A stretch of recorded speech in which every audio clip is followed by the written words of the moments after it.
a scheduler for 5:30 as well. Hey, this is John Noser. I'm with Board Game Geek TV. This is Gen Con 2013. I'm with Seth Jaffe, and we're going to get some upcoming sneak previews of what Tasty Minstrel has in the works. All right, so a couple of things. I'll try to go them pretty quickly because I don't have a lot of time here, but unfortunately I left at my hotel. I've got the color proofs for Eminent Domain Escalation and Belfort the Expansion.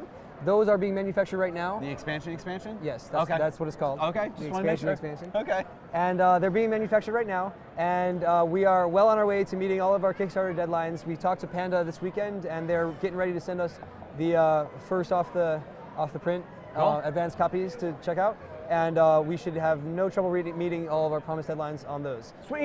Those were both on Kickstarter earlier this year, and they both had great performances, and I think people are really looking forward to getting those. Sweet. What do you got here? Oh, so I've got a couple of things for upcoming stuff. One of which is Eminent Domain, the dice game.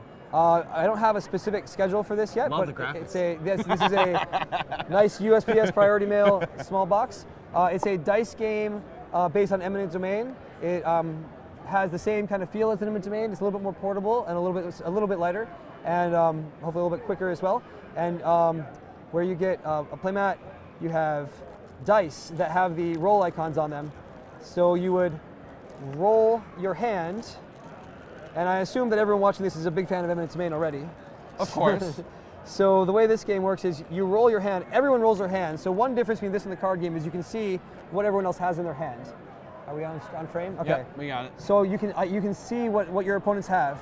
And then what you do on your turn, there's no actions in this, only rolls. So on your turn, you take the roll die and you choose the roll you want. So maybe you want Warfare roll. So you can tell whose turn it is because they have the die, and you can tell what roll they chose because they have placed it onto the right icon. So then you can boost that roll by adding dice from your hand, and then you can resolve that roll by collecting fighters, in this case. Now there's a supply of tokens that will be in the center of the table. These are not final art, of course. So Those aren't your fighter molds? These are not the fighter molds. Actually, these will probably be cardboard tokens, just for portability. Okay. So if I collect 3 fighters, I take 3 tokens from the middle and I put them in my fighter pile. Now they're fighters. Okay. Those tokens are also used later on. If I have planets face up, I could produce resources, and I would take the same tokens and put them on a planet, and now they're resources. Okay, so it's kind of universal resource, a little bit. Representation of wherever it is. That's right, and in fact, this is the game timer as well. When the last one is taken, maybe a bunch of people produce stuff, and the last one is taken, that will trigger the end of the game. Okay.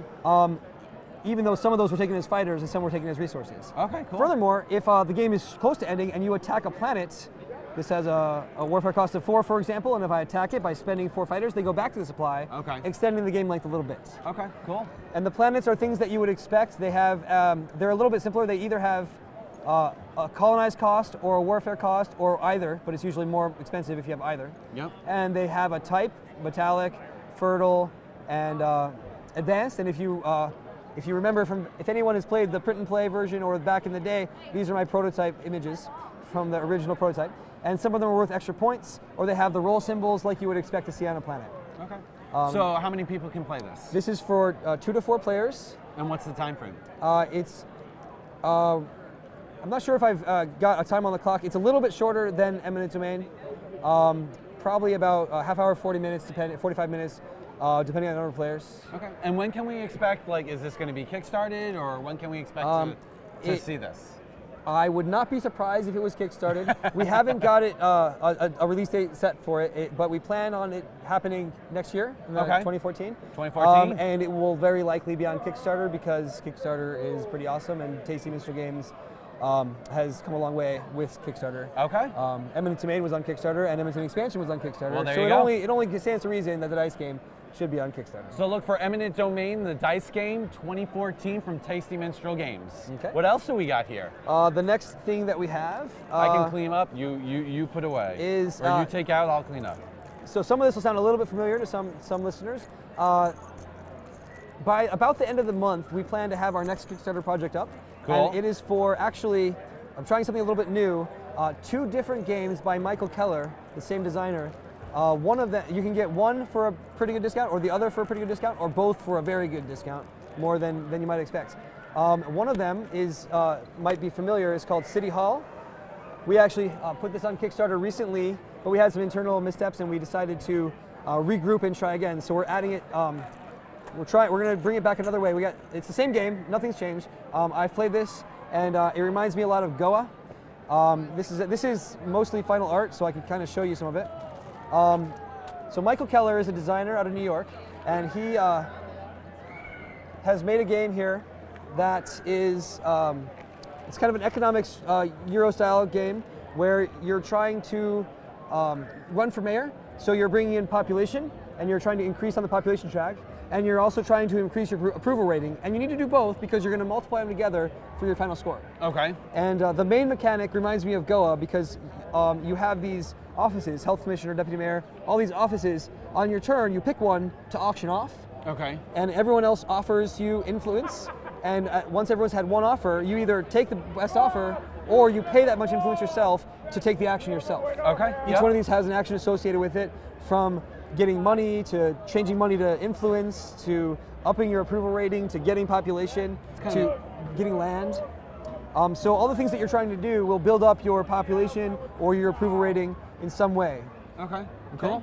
So it's a pretty solid game. I liked it a lot when I played it, and we think that it definitely deserves a shot. And I think our fans will get a good, will like it a lot, especially if you liked Goa or other Tasty Minstrel Euro games. Cool. So that's City Hall. That's City you Hall. can just put the yeah. So the other one. What is the other one? The other one I don't have as fancy of prototype stuff. However, I just recently got the board files, not 100% done, but the board files from the artist for Captains of Industry, and I've actually printed it out too small.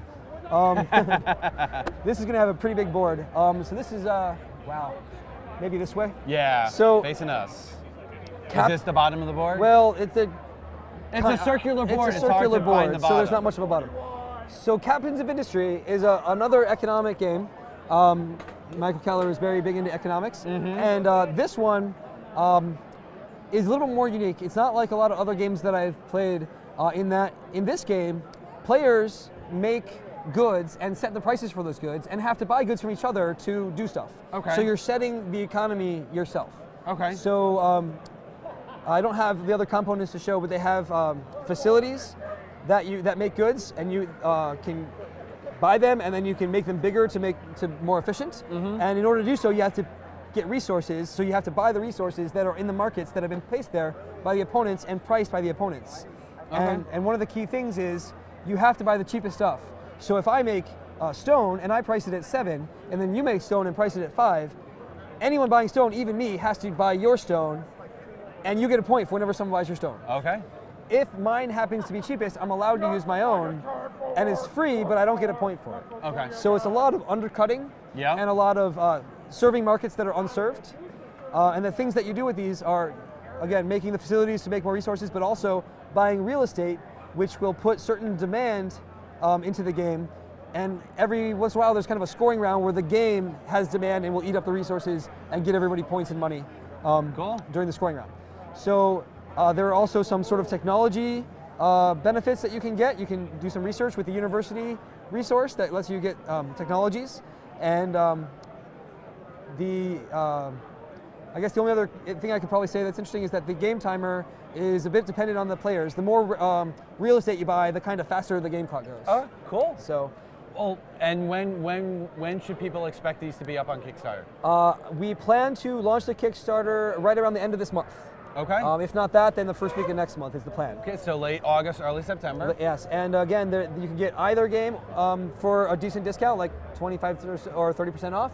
And then you retail, get both? Or you could get both for something like, it's like 40 or 45% off, I forget the numbers, but a really good discount on both. Bundling, gotta love it.